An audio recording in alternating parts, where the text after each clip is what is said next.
Satu keajaiban Al-Quran yang banyak banget belum orang ketahui. Buat lu yang nonton video ini, gue yakin lu adalah orang yang beruntung kalau lu nonton video ini sampai selesai.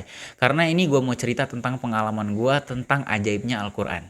Jadi ceritanya ya, gue dulu sebelum tahu keajaiban Al-Quran ini, itu gue sholat itu ya 5 waktu ya. Cuman kayak males aja gitu, sholat juga kadang telat gitu, nggak tepat waktu gitu.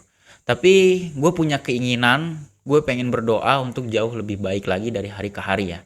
Nah, pada suatu hari, kebetulan di dekat rumah gua ada pengajian akbar. Itu pengajian akbar itu dihadiri oleh para habaib, ulama-ulama dan para ustadz ya.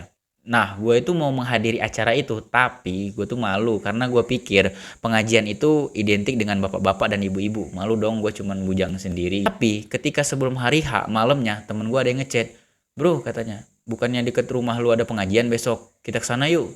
Temen gue ini, dia ini orangnya sering banget ngehadirin pengajian. Dan pada saat itu dia ngajak gue, kebetulan banget dia ngajak gue. Dan akhirnya gue mau, karena ada teman kan. Nah, besoknya kami hadiri acara pengajian tersebut. Dan gue sengaja banget duduk itu paling depan gitu. Pengen deket lah sama ulama-ulama itu. Kata orang-orang ya, kalau kita deket-deket sama orang alim itu bawaannya tenang. Dan itu memang bener bro, kayak tenang gitu. Nah, ada salah satu ceramah dari salah satu buya ya, gue lupa namanya siapa, kalau nggak salah Buya Ahmad.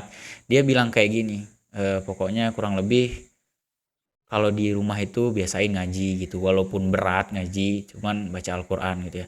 Dan dia bilang kalau kita sering baca Al-Quran, nanti di rumah itu bakal tenang hawanya, pokoknya enak lah gitu bawaannya. Dan gue pikir rumah ini adalah tempat yang paling bosen gitu. Gue tuh kalau di rumah tuh bosen, tapi gue pengen di rumah tuh betah gimana caranya ya. Dan akhirnya gue maksain diri untuk baca Al-Quran tiap hari itu selama lebih dari 1 bulan gitu ya.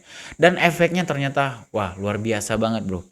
Jadi efeknya itu kayak gini. Awalnya gue tuh males-males sholat ya. Tapi nggak males gitu sholat tuh. Kayak sholat tuh penting banget gitu. Jadi ketika azan itu, wah ini sholat nih. Ini waktunya gue ngadu sama Tuhan. Gue ngadu tentang masalah hidup gue, tentang masalah pekerjaan dan lain-lain ya.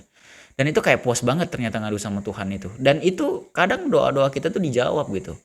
Dan yang paling ajaib dari Al-Quran itu adalah ketika gue dapat masalah ya, entah itu dari masalah keluarga atau masalah pertemanan dan lain, gue tuh selalu ngadapin masalah itu dengan kepala dingin gitu, dengan dengan akal gitu, dengan logika gitu, nggak pakai emosi gitu. Berbeda dengan sebelum gue membaca Al-Quran itu, sebelum sering baca Al-Quran itu selalu emosi terus kalau nyelesain masalah, apalagi yang berhubungan dengan uang atau segala macam ya. Pikir ya, Al-Quran ini bacaannya kita nggak ngerti ya kan. Orang Arab sekalipun itu belum tentu tahu arti bacaan Al-Quran karena bahasanya tinggi katanya. Tapi ajaibnya bisa ngerubah hidup kita. Padahal gue itu belum sama sekali baca arti. Ya sedikit-sedikit sih gue baca. Tapi udah ngerubah hidup gue banget gitu. Dan gue sekarang pengen mengenal Al-Quran itu lebih dalam lagi. Situ aja sih pengalaman gue tentang Al-Quran, tentang keajaiban Al-Quran. Semoga video ini bermanfaat buat kalian juga dan sama-sama kita menjadi pemuda yang jauh lebih baik lagi. Pula kan kita ini adalah pemuda akhir zaman. Karena sesungguhnya Rasulullah itu salut banget sama pemuda akhir zaman yang taat.